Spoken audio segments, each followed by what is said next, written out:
This iWatch program proudly brought to you by Inland Rail, the backbone of a world-class supply chain between Melbourne and Brisbane via regional Victoria, New South Wales and Queensland. Inland Rail is the most significant infrastructure project of our generation, increasing freight rail efficiency with longer double-stacked trains, reducing congestion and better connecting producers and businesses to local and international markets. With a population projected to increase by 11.8 million people by 2047, productive freight networks and other critical infrastructure are the key to Australia's competitiveness.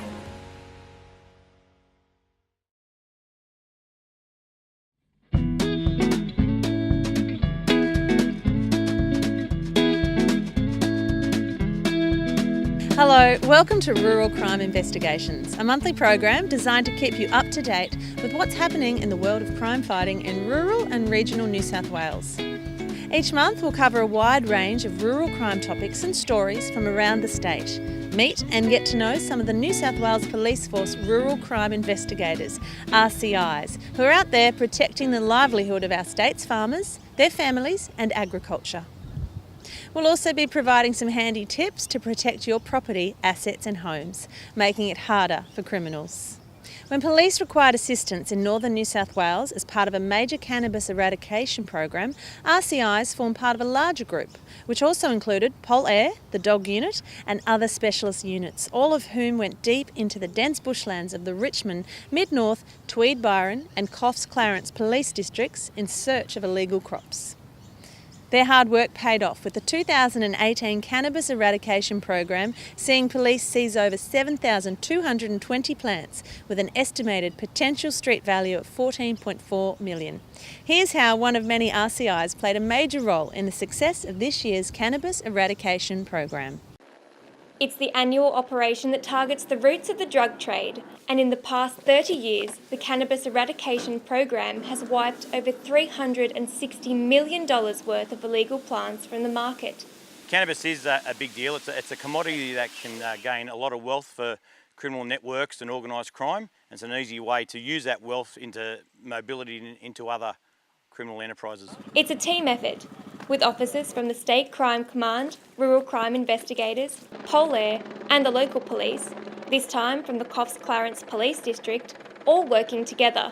This is what we're out here for, or the majority of what we're out here is to try and put an end to the cultivation and the large-scale cultivation of cannabis in these areas.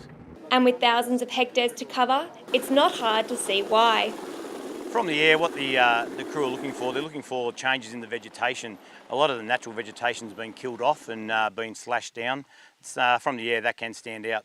The crew on the ground are guided by officers in the sky. Yeah, mate, that's ready. Yeah, mate, we stay on this side of the river.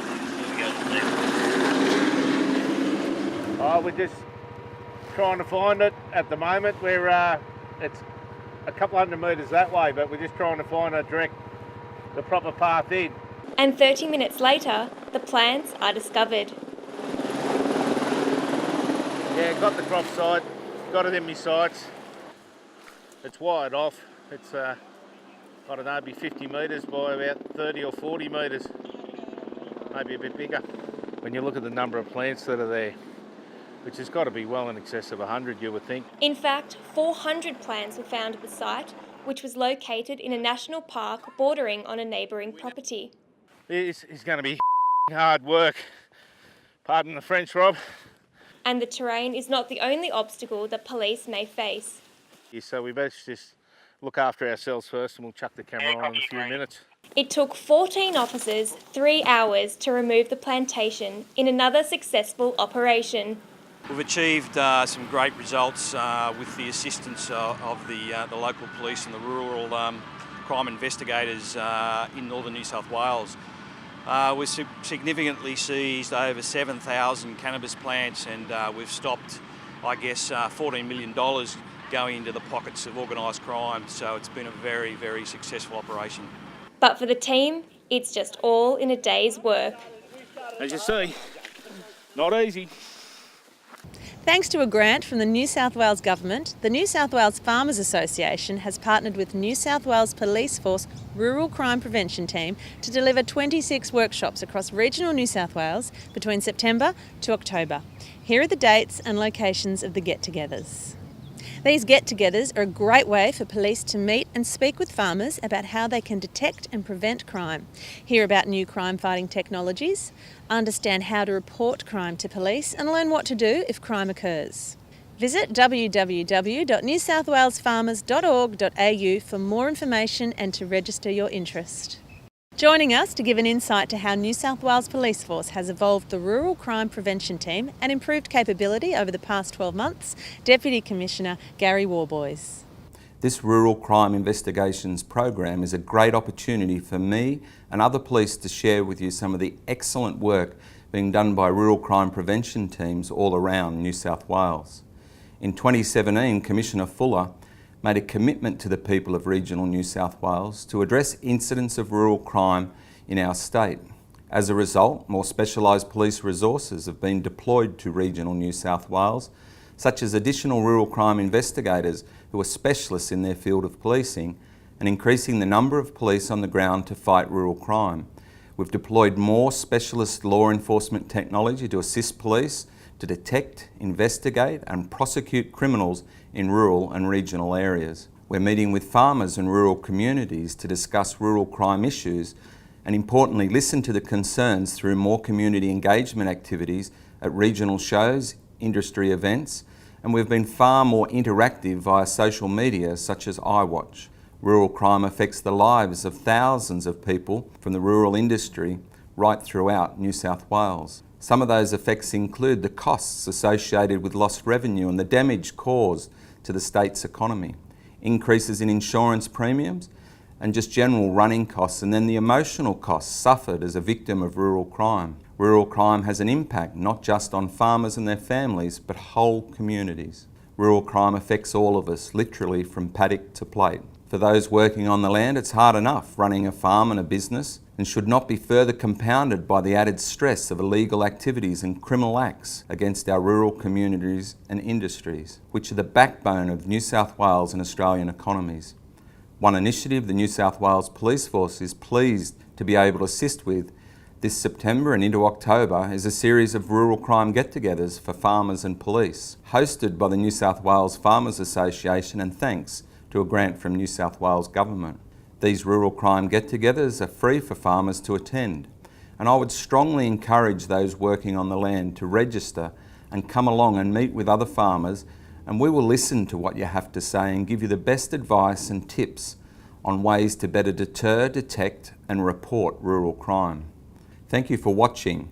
We look forward to you joining us next month for the next episode of Rural Crime Investigations. A major role the community can play when it comes to helping police defeat rural crime is to be eyes and ears on the ground to report suspicious activity or instances of rural crime. If you recognise anyone or any of the equipment or livestock police are looking for in this next segment, or know anything that may assist police to solve a crime, call Crime Stoppers on 1800 333 000. Remember, your calls to Crime Stoppers and information provided will be treated in the strictest confidence. A green-coloured Lucas portable mill valued at around $20,000 was stolen from a property on the Buckets Way in Gloucester sometime between the 12th and 15th of August 2018. Police urge anyone who may have information in relation to the theft or who may have cited any suspicious activity in the area at the time to contact Crime Stoppers on 1800 333 000. Police also strongly encourage those in rural industries to continue recording serial numbers and other identifiers of equipment and secure portable and high-value equipment when not in use. Police would like to speak to the men in these photos. The men were approached by the elderly female landowner of the property after being observed hunting on private land without permission. The incident occurred at a property on Warrumbungles Way near Binnaway on Saturday the 14th of July 2018. A 52-year-old man from Condell Park was charged on the 29th of August with offences relating to hunting on private land without permission. Police would now like to speak to the other men in the images in relation to the matter. Coordinating the police response to rural crime, a team of 3 detective sergeants whose role is to manage the police and resources required to solve rural crime. Based in Cootamundra, Parkes and Moree, this team of detective sergeants combined are managing an area of New South Wales similar in size to Texas. We caught up with Detective Sergeant Damien Knott to learn a little more about what he and his colleagues do. I'm Detective Sergeant Damien Knott. I'm the newly appointed Southern Zone Team Leader of the Rural Crime Unit. I've been a policeman for a bit over 28 years now, and 15 of those years was as a criminal investigator, and 10 of those years was as a rural crime investigator. In my private life and during my upbringing, I've had a close connection to the rural industry. In employment, I've worked as a jackaroo in the early days. I've raised cattle myself. I've had all sorts of varying involvement with the rural industry and participated on that level. I've also, in my leisure time, I've been close to the equine industry. I've been a former participant in professional rodeo over a number of years and continue to have involvement with equine sports. So I believe that I understand the issues surrounding crime within the rural industry due to my exposure and connection to the people within it, and also my participation in that industry as well. For me personally, it's circumstances where I can marry my personal passions to do with the equine industry and the rural industry generally with my work in the form of rural crime investigations. A higher level of service and a higher level of access to the rural crime function within the New South Wales Police, and therefore certainly the police working with other stakeholders and other partner industries to be able to have a real impact on the effect and the great effect that rural crime has on the rural industry in this country. Well, that's it for our first episode of Rural Crime Investigations. I'm Amber Lawrence. Thanks for joining me. See you next month. This iWatch program was proudly brought to you by Inland Rail, the backbone of a world-class supply chain between Melbourne and Brisbane via regional Victoria, New South Wales and Queensland.